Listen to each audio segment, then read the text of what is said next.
Maumivu ya mifupa na viungo yatakunyima usingizi mpaka lini, wakati suluhisho la kudumu lipo na lenye uhakika? Nimewasaidia watu wengi kama wewe wenye changamoto kama zako, na sasa wanafurahia usingizi wao.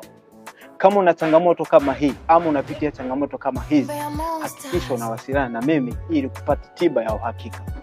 Karibu. Changamoto za mifupa na maungio kusababishwa na sababu kuu hizi zifuatazo: uzito mkubwa, lifestyle yani ulaji mbaya wa vyakula, umri mkubwa, pamoja na magonjwa mbalimbali. Kama unapitia changamoto hizi, hakikisha unatafuta suluhisho lako mapema. Upungufu wa vitamin D na madini ya zinc, potassium hupelekea uchakavu wa mifupa na mifupa kuvunjika kwa wepesi. Hali hii hupelekea hata ukipata ajali kidogo, mifupa yako iweze kuvunjika kwa wepesi.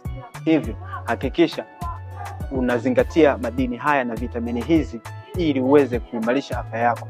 Kama unapitia changamoto zozote kuhusu mifupa na maungio, hakikisha unanitafuta ili uweze kupata tiba kwa usahihi. Asante. Ili kuepuka changamoto za mifupa na maungio, hakikisha unazingatia mambo haya yafuatayo. Zingatia lishe bora, kula vitamin D, magnesium, zinki na virutubisho vingine. 2. Epuka unywaji pombe na uvutaji wa sigara kupita kiasi. 3. Epuka kubeba vitu vizito au kufanya mazoezi kupita kiasi. Kama unapitia changamoto hizi, hakikisha unapata tiba sahihi kwa kuwasiliana na mimi. Asante. Upungufu wa vitamin D na madini ya zinc, calcium na potassium hupelekea uchakavu wa mifupa na mifupa kuvunjika kwa wepesi. Hakikisha unazingatia uwepo wa madini haya na vitamini hizi ili kuweka mwili wako katika hali iliyo imara. Ili kuepuka changamoto za mifupa na maungio, hakikisha unazingatia yafuatayo. 1.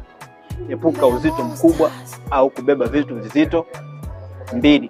Zingatia lishe sahihi kwa kula vyakula vyenye zinki, vitamin D, magnesium. 3. Epuka uvutaji wa sigara na ulevi kupita kiasi au unywaji wa pombe kupita kiasi.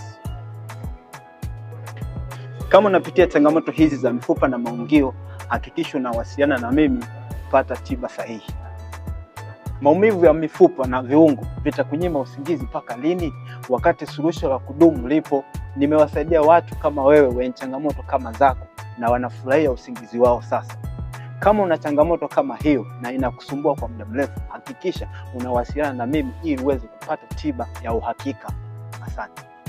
Ubonge na unene kupitiliza sio sifa, kwani hupelekea changamoto za mifupa na maungio, hali itakayopelekea upate maumivu ya magoti, nyonga na kusagika kwa pingili za mgongo.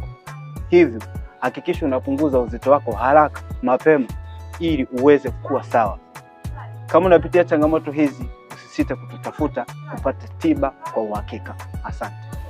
Changamoto za mifupa na maungio kusababishwa na sababu kuu hizi zifuatazo: uzito mkubwa, lifestyle yani ulaji mbaya wa vyakula, umri mkubwa, pamoja na magonjwa mbalimbali. Kama unapitia changamoto hizi, hakikisha unatafuta suluhisho lako mapema. Maumivu ya mifupa na viungo vitakunyima usingizi mpaka lini, wakati suluhisho la kudumu lipo? Nimewasaidia watu kama wewe wenye changamoto kama zako, na wanafurahia usingizi wao sasa. Kama una changamoto kama hiyo na inakusumbua kwa muda mrefu, hakikisha unawasiliana na mimi ili uweze kupata tiba ya uhakika. Asante.